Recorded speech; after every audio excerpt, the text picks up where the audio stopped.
Cette année, j'ai décidé de troquer ma planification excessive contre la visualisation.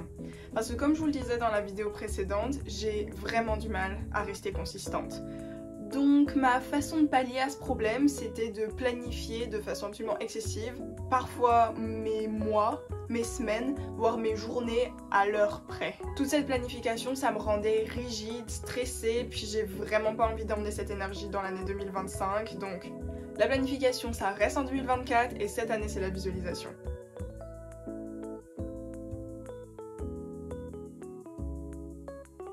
Si vous ne me connaissez pas encore, déjà bienvenue sur ma chaîne. Je m'appelle Eve et je suis la créatrice de La Fée Rêve.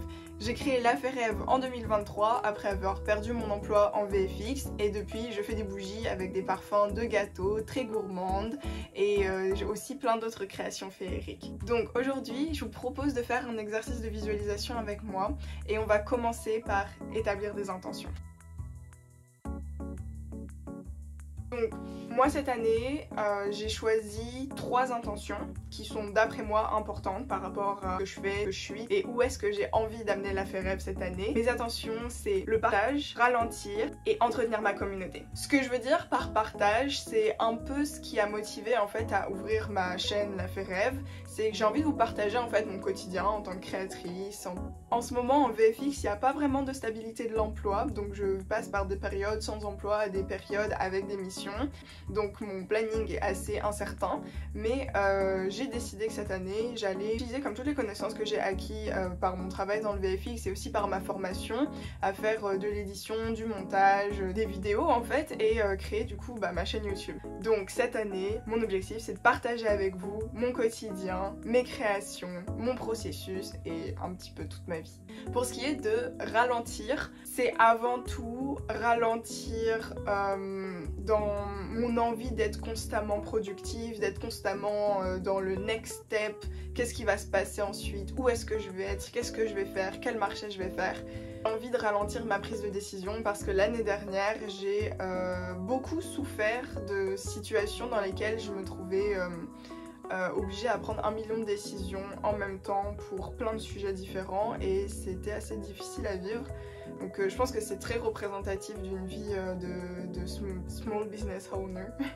Mais j'ai pas envie de continuer comme ça, donc j'ai vraiment envie d'y aller plus tranquillement, de faire aussi moins d'événements en personne et de me concentrer en fait sur aussi ma vie. Quand je parle d'entretenir ma communauté, c'est déjà vous qui regardez mes vidéos, qui me suivez sur Instagram et que je rencontre en marché, mais c'est aussi ma communauté proche, c'est-à-dire mes amis.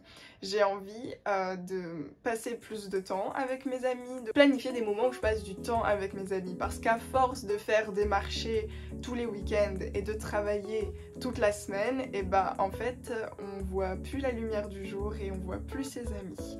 Et j'ai pas envie de continuer comme ça, sauf pour certaines périodes on va dire restreintes comme par exemple la période de Noël. Ça paraît normal quand on est un small business de passer comme toute la période de Noël juste à travailler, mais dans les autres moments en fait j'aimerais vraiment passer du temps avec mes amis, avec mon copain, puis entretenir ces relations avec mes proches et puis planifier du temps avec eux. L'importance d'établir ces intentions pour moi ça va être de pas perdre de vue ce que à quoi j'ai envie que mon année 2025 ressemble. J'ai pas envie que ça parte dans tous les sens comme l'année dernière, j'ai envie de pouvoir retrouver ces objectifs. Donc toutes ces intentions, je vais les marquer sur mon vision board. Je pense qu'il est temps que je définisse ce que moi j'appelle une vision contre ce que je vais appeler un plan. Donc ma vision va répondre aux questions pourquoi est-ce que je travaille et qui est-ce que je suis ou qui est-ce que j'ai envie de devenir. C'est comme un guide vers lequel on va se tourner quand on se pose les questions. Qu'est-ce que je suis en train de faire? Où est-ce que je vais? Un peu comme cette lanterne qu'on va suivre vers notre chemin. C'est la direction qu'on est en train de prendre. La vision, c'est la destination. C'est l'image qu'on veut de notre futur. Alors que le plan, c'est un moyen d'atteindre un objectif. C'est les étapes de comment se rendre à la destination. Donc pour visualiser complètement où est-ce qu'on va aller, et pas comment on va y aller, on va d'abord commencer par où est-ce qu'on va aller. On va créer ensemble un vision board. Donc j'ai décidé que mon vision board, j'allais le mettre sur mon fond d'écran d'ordinateur, donc je vais le faire au format de mon fond d'écran d'ordinateur pour pouvoir le voir tous les jours, parce que mon ordinateur est allumé tous les jours. Il n'y a presque pas une journée dans laquelle je suis pas à mon ordinateur à un certain point. Et donc mon vision board va aller là, mais il ira aussi en fond d'écran de mon iPad. Donc je vais en fait faire deux versions de mon vision board, une qui va aller sur mon PC et une qui va aller sur mon iPad. Pourquoi cette année j'ai plus envie de me concentrer sur la vision que sur le plan? C'est parce que, comme je vous l'avais dit auparavant, j'ai la mauvaise manie de planifier à outrance pour avoir la certitude d'être la plus productive possible, et quand j'atteins pas ces objectifs, ça me rend stressée. C'est le branle-bas de combat. C'est un problème personnel qui se traduit aussi par la façon dont j'ai géré l'affaire Rêve jusqu'à maintenant. À la base, donc j'ai créé l'affaire Rêve après avoir perdu mon emploi en VFX, et c'était pour moi une façon en fait de canaliser mes envies créatives, ma volonté à créer quelque chose et à partager ce que j'aimais faire et ce que j'étais capable de faire, ce que je connaissais. Comme j'ai décidé d'être une business girl responsable, je me suis posé 4 questions. La première, c'était quelles vont être mes premières collections? La deuxième, c'était qu'est-ce que je vais vendre en plus de mes bougies? Ensuite, à quoi va ressembler ma table de marché? Parce que j'ai été assez vite acceptée à mon premier marché, qui était le Montreal Makers Market, et du coup la question de ma table de marché en fait elle s'est posée très vite. Et la quatrième question, c'était comment est-ce que je vais faire connaître mes créations? En mars 2023, c'était les 4 questions que je me suis posées avant de commencer l'affaire Rêve, et mes réponses étaient: je vais faire une collection de 3 bougies d'intention qui vont représenter 3 énergies, le cœur, le soleil et la lune. En plus de ça, faire des bougies avec des parfums de thé dans des tasses que j'avais récupérées de seconde main. Pour la deuxième question, j'ai répondu du savon, des prints, des infuseurs à thé et des salles de bain. À cette époque, j'étais en train de faire une formation d'herboriste, donc j'ai été partie pour vraiment plus suivre une vocation très naturelle. Du coup, à quoi va ressembler ma table de marché? C'était en accord avec du coup cette formation d'herboriste et cette volonté de naturel. Je me suis dit que j'allais partir sur quelque chose de très dark academia, avec des teintes très naturelles, du marron, du vert, du noir, et faire quelque chose qui fasse un peu witchy. Ensuite, pour répondre à la dernière question, qui est presque une question de visibilité, je me suis dit que j'allais tout simplement participer à des marchés et poster sur Instagram. Donc basiquement, répondre à ces 4 questions, c'était le moteur de l'affaire Rêve. Tous les 2-3 mois, je me reposais ces 4 questions et je vérifiais si c'était toujours en accord avec ce que j'avais envie de faire, finalement si j'avais envie de changer de direction. Et c'est arrivé assez vite que j'ai changé de direction. Donc les réponses que j'avais établies en mars 2023, elles étaient déjà plus vraies en juillet 2023. J'ai changé les réponses et c'est à partir de juin 2023 que j'ai commencé à prendre la direction que j'ai actuellement avec l'affaire Rêve, qui est quelque chose de plus féerique, avec des bougies gâteaux, des parfums de gâteau très sucrés. Au fur et à mesure, j'ai raffiné principalement la question de quelle collection et à quoi va ressembler ma table de marché. Le problème de répondre à ces 4 questions, c'est que il n'y a pas en fait une plus grande image à long terme de comment j'ai envie que l'affaire Rêve évolue et comment j'ai envie que ma vie soit impactée par l'affaire Rêve. J'ai commencé à réfléchir en termes d'entreprise, de boutique, en termes de créatrice, et pas en termes de projet à long terme qui va avoir un impact sur ma vie. Et donc aujourd'hui, la raison pour laquelle je me concentre plus sur la vision que sur le plan, c'est parce que je pense que je me suis prouvé à moi-même que j'étais parfaitement capable de faire un plan puis de le suivre. Mais maintenant en fait, j'ai besoin de visualiser comment l'affaire Rêve va rester dans ma vie, comment elle va impacter ma vie et qu'est-ce que je vais devenir avec. J'étais comme dans un roulement qui me permettait pas d'établir les choses importantes, fondamentale finalement de ce qu'était l'affaire Rêve. Je fonctionnais de marché en marché, de collection en collection, et pas dans une vision globale, année après année. Et c'est ça que j'ai envie qui change cette année en 2025. Si vous souhaitez vous aussi faire cet exercice de visualisation, c'est le moment. Pendant que j'écris mes objectifs, vous pouvez penser à vos intentions ou à votre vision. Imaginez votre futur vous, votre journée parfaite, ou encore aux énergies que vous souhaitez apporter en 2025. Profitez-en pour ralentir un peu, allumer une bougie et aller chercher votre carnet de notes préféré. Si le cœur vous en dit, vous pouvez noter vos intentions en commentaire ou totalement ignorer cette partie et aller directement au prochain timestamp. Merci de regarder mes vidéos.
Donc c'est bon, j'ai fini d'écrire mes objectifs pour 2025 et ce que j'ai fait, c'est que je l'ai splitté en 5 catégories. Donc la première catégorie, c'est professionnel. Du coup là-dessus, moi j'ai choisi de me concentrer uniquement sur ce qui concernait la fait rêve et pas professionnellement pour le VFX ou la 3D, parce que j'ai honnêtement pas tellement d'objectifs pour la 3D, pour le VFX, sachant qu'il y a, comme je vous le disais, aucune stabilité de l'emploi en VFX en ce moment.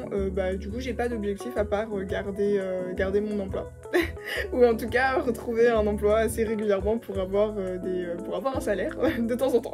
Donc pas d'objectif en termes de 3D, seulement des objectifs qui sont en lien avec la fait rêve. Donc déjà j'ai envie de créer des nouvelles choses, j'ai envie de pas seulement me limiter à créer des bougies ou en fait des dérivés de bougies, que ce soit des parfums, des wax melts, des brumes. En fait j'ai envie de faire vraiment autre chose que des bougies ou tout ce qui a rapport avec la cire.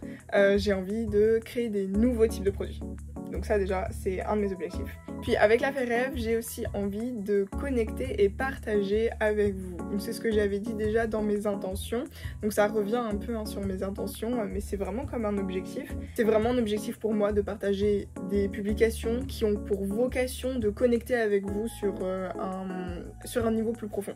Et pas seulement genre vous partager mes nouvelles créations, mes nouvelles bougies ou mes nouvelles collections. J'ai vraiment comme envie de partager des choses plus intéressantes que ça. Cette année aussi, je vais, dans mes objectifs, j'ai décidé que j'allais commencer à fonctionner en sortie de collection, plutôt de fonctionner par saison. C'est-à-dire je sortais des bougies saisonnières en fonction de la saison, du temps qu'il faisait, de ce qui m'inspirait. Donc je crée mes collections en fonction de ça.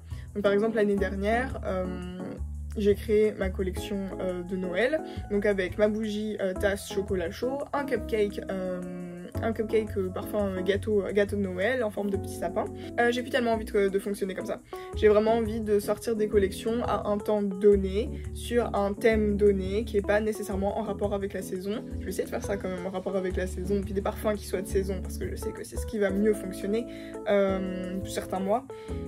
Mais c'est ça, je vais plutôt comme faire des drops de collections sur ma boutique en ligne et qui vont se retrouver dans mes marchés et moins en termes de collections saisonnières. La deuxième catégorie, c'est du coup la catégorie financière, et là du coup j'ai marqué comme objectif d'économiser assez d'argent pour pouvoir partir au Japon avec mon copain et mes amis.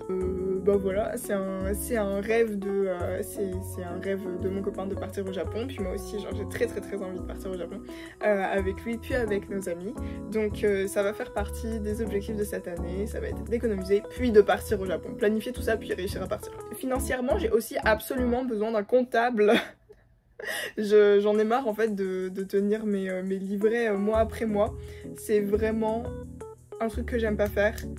Autant je suis capable de garder mes factures et de garder tous les trucs, mais par contre avoir cette habitude tous les mois de noter dans mon tableau Excel que j'ai fait tant de dépenses à tel endroit pour tel truc, alors ça j'ai tellement du mal. Et on revient au problème, j'ai du mal à être consistante. Très clairement je pense que ça c'est quelque chose pour lequel je vais pas avoir de scrupules à payer quelqu'un pour le faire pour moi. Donc je vais investir là-dedans, genre c'est pas possible. Rappel à un comptable. Voilà. La troisième catégorie, c'est la catégorie des relations. Donc là, je me suis concentrée sur du coup ma connexion avec mes amis et avec mon copain. Et donc j'ai marqué faire des sorties ou des journées de fabrication craft avec mes copines. Parce que je trouve que l'année dernière, je n'ai pas passé assez de temps avec mes amis. J'ai pas assez trouvé le temps de passer du temps avec mes amis. J'ai pas envie que ça continue comme ça parce que avec tout ce qui se passe et tout au Canada, les changements de loi en termes d'immigration, de visa et tout ça, et ben moi j'ai perdu une amie. Ah non, c'est triste de dire perdue, elle est pas perdue, elle est juste retournée en France, enfin à La Réunion. Ma très bonne amie Edith qui du coup a dû quitter le Canada à cause des changements de loi d'immigration et de visa, et ça m'a énormément peinée. C'était très dur. Dire bye bye à Edith. Edith, coucou, tu regardes peut-être mes vidéos. Voilà. Et j'étais extrêmement triste en fait de me dire que je passerais plus le temps avec Edith comme je le faisais auparavant. Et donc je pense que c'est vraiment important que je passe du temps avec mes copines. On prenne le temps d'aller dans les cafés qu'on a dit qu'on irait, de boire les matchas qu'on a dit qu'on boirait, de manger ce qu'on a dit qu'on mangerait, et de fabriquer de belles créations comme on a dit qu'on voulait créer. I'm looking at you. Je sais que vous regardez mes vidéos. J'ai aussi noté que je voulais passer plus de temps à cuisiner avec mon copain parce que on a un super KitchenAid avec beaucoup d'accessoires qu'il m'a offert pour mon anniversaire et mon Noël, et on a fait des raviolis mais alors tellement bons, et j'ai envie que ça arrive plus souvent. On va refaire des raviolis, je vais faire des pâtes et des gâteaux et tout ça, et du coup la troisième partie de relation, c'est partager des repas avec mes amis. J'aime bien cuisiner, j'aime bien manger et j'aime bien mes amis. Donc j'ai envie qu'on met tout ça ensemble et on cuisine et on mange et on se voit et on s'aime. Voilà, ça mes objectifs. C'est un objectif, c'est un vrai objectif important. C'est marqué dans mon carnet. C'est un vrai objectif important. Pour la quatrième catégorie, j'ai marqué la catégorie éducation, et j'ai besoin, je sais pas si c'est une envie ou un besoin rendu là, mais de finir ma formation de marketing que j'ai commencé sur HubSpot. Parce que si vous aussi vous êtes un small business, vous détenez un small business, vous êtes un créateur, un artiste, vous savez à quel point le marketing c'est important et à quel point on peut être nul en marketing en tant qu'artiste. Voilà, moi je suis nulle, et j'ai envie que ça cesse parce que j'ai envie qu'il y ait plein de gens qui voient les bougies que je fais, parce que je fais quand même des super bougies. Moi je trouve que ce que je fais c'est cool. Je mets beaucoup de temps et beaucoup d'amour à faire mes bougies. Donc le mieux qui puisse leur arriver en fait c'est qu'il y ait des gens qui les découvrent et qui les voient et qui les aiment aussi et qui les achètent. Il y a ça aussi, hein. Faut pas oublier. Hein. Donc le marketing, j'ai besoin de finir ma formation marketing, création de contenu digital de HubSpot. 5e et dernière catégorie, donc là j'ai marqué corps et esprit. J'ai pas envie d'être trop dure avec moi sur les objectifs parce que je sais surtout ces objectifs là. Moi j'aime bien rester chez moi assise sur mon canapé à ne rien faire dans des vêtements confortables, mais je fais un peu trop ça des fois, il est temps d'arrêter. Donc dans mes objectifs j'ai marqué de faire des étirements avant mon travail au moins 2 fois par semaine, ce qui veut dire qu'il faut que je me lève assez tôt pour faire ces étirements, et j'ai du mal. Je travaille de la maison, je travaille de chez moi, le trajet entre mon lit et mon ordinateur est court, je le sais quand je me réveille, je sais que en 2 minutes, je peux passer de mon lit à mon ordinateur. Je snooze, je me lève pas en fait, et ça suffit en fait, il faut que je me lève, il faut que je fasse des étirements, parce qu'après j'ai mal partout, je sais pas pourquoi, je suis comme oh j'ai mal au ventre, j'ai mal aux jambes, j'ai mal à la tête. Bah oui, je me lève, je bois pas d'eau, genre je vais directement devant mon ordinateur pour travailler. Non, en fait, genre ça suffit. Et j'ai marqué au moins 2 fois par semaine parce que les autres matins, des fois j'ai du mal à choisir entre est-ce que je me fais un petit déj ou est-ce que je m'étire. Et je me lève jamais assez tôt pour pouvoir faire les deux. On arrive direct à mon deuxième objectif qui est faire un petit déjeuner nourrissant. Manger un petit déjeuner qui soit nourrissant et qui me fasse tenir jusqu'au midi. En fait parce que souvent ce qui se passe c'est que je me lève juste à l'heure pour aller devant mon PC, à l'heure à laquelle je dois être devant mon PC. Je me fais un thé, je bois un thé. Vers 10h30, 11h j'ai faim, donc là je vais me faire un petit snack et du coup quand on arrive à 13h, j'ai plus faim. C'est pas bien, j'ai envie d'arrêter ça aussi. Donc moi ce que j'aimerais que ce à quoi mes matins ressemblent, c'est moi qui me lève, qui boit un verre d'eau et qui prend mes vitamines, qui fait des étirements, qui mange un petit déjeuner et qui va travailler, plutôt que me lever, aller travailler. Le 3e objectif, c'est me maquiller le matin. Alors c'est marrant parce que tous mes objectifs du corps et esprit sont dans le matin, parce que c'est le seul endroit en fait où ça fonctionne pas comme j'ai envie en fait. À partir du milieu de la matinée, finalement j'ai pas de problème à faire ce que j'ai envie de faire et ce que je me suis donné à faire, mais c'est vraiment comme ce temps de self-care du matin. Ça j'arrive. Je sais que ça me fait du bien parce qu'après l'avoir fait, je me sens bien, mais quand je me réveille le matin, il n'y a rien de plus attirant que rester dans mon lit en pyjama et dormir. Je veux rester dans mon lit, genre j'ai vraiment pas envie de me lever. Il y a presque pas de matin où je me dis ah ouais c'est bon vas-y je me lève et tout et je suis bien. Non, genre c'est toujours un calvaire. J'ai aussi du mal à m'endormir. Enfin bon. Donc c'est ça pour mes objectifs de 2025. Professionnel, financier, relations, éducation, corps et esprit. C'est les 5 catégories dans lesquelles je me suis donné des objectifs. C'est pas le genre d'objectif que tu mets comme sur une checklist. Le matin, avant de faire ta journée, tu fais une checklist. Des objectifs à long terme, c'est des objectifs pour 2025. C'est pas des objectifs qui vont être à la semaine. Sauf ceux d'un corps et esprit qui sont quasiment tous les jours. Ça va être ça mes objectifs et mes catégories.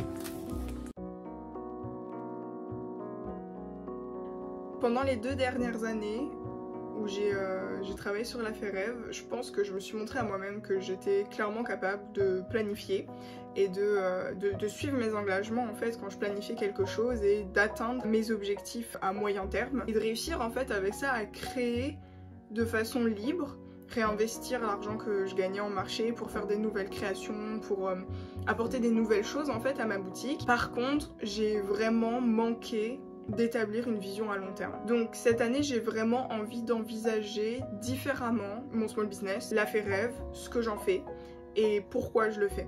Cette dernière année j'avais plutôt l'impression d'avoir mis ma vie au service de la FREV, de juste faire des choses pour faire fonctionner mon business, pour avoir de l'argent que je puisse réinvestir dans la création. Plutôt que ce soit ma vie qui soit au service de la FREV, je veux que ce soit la FREV qui soit au service de ma vie. J'ai envie que ce soit un moyen de créer des choses. Ça m'a pris un peu de temps en fait de créer cette vision parce que j'avais tout simplement besoin de faire une pause créative et ça m'a fait du bien 2-3 dernières semaines, j'ai recommencé à créer des choses, à avoir de l'inspiration, à avoir envie de faire des bougies, ce qui n'était pas le cas il y a un mois. Cette pause créative, elle me permet d'arrêter de créer des produits et de me concentrer en fait vraiment sur ce que j'ai envie de faire, sur la vision que j'ai pour La Fée Rêve. Et en fait, je recrée pas de produits avant ma prochaine sortie de collection, qui du coup se fera vers la mi-fin mars, donc jusqu'à mi-fin mars. Ma boutique est fermée et je ne crée pas de produits. Je vais me servir de ce temps en fait pour continuer à faire un peu mijoter ma vision. De toute façon, on est en janvier, février. D'après moi, c'est pas une période pendant laquelle on est censé créer des choses, c'est plutôt une période pendant laquelle on est censé se reposer, avoir un regard interne, c'est comme se recentrer sur soi-même. C'est pas une période d'extériorisation. Moi j'ai envie de passer ce temps vraiment à me concentrer sur ce que je veux, sur ce que j'envisionne et du coup sur le chemin que je vais mener l'année 2025. En tout cas j'espère que cet exercice de visualisation vous a plu, j'espère que vous l'avez fait et si c'est le cas n'hésitez pas à me dire dans les commentaires quelles intentions ou quels objectifs ou quels sont les points clés de votre visualisation. Ça m'intéresse de savoir comment vous envisagez 2025 pour vous. Donc n'hésitez pas à me suivre sur Instagram parce que c'est là où je poste la plupart de mes mises à jour. Abonnez-vous à ma chaîne YouTube, activez les notifications et puis on se revoit très bientôt dans une prochaine vidéo. Bye bye!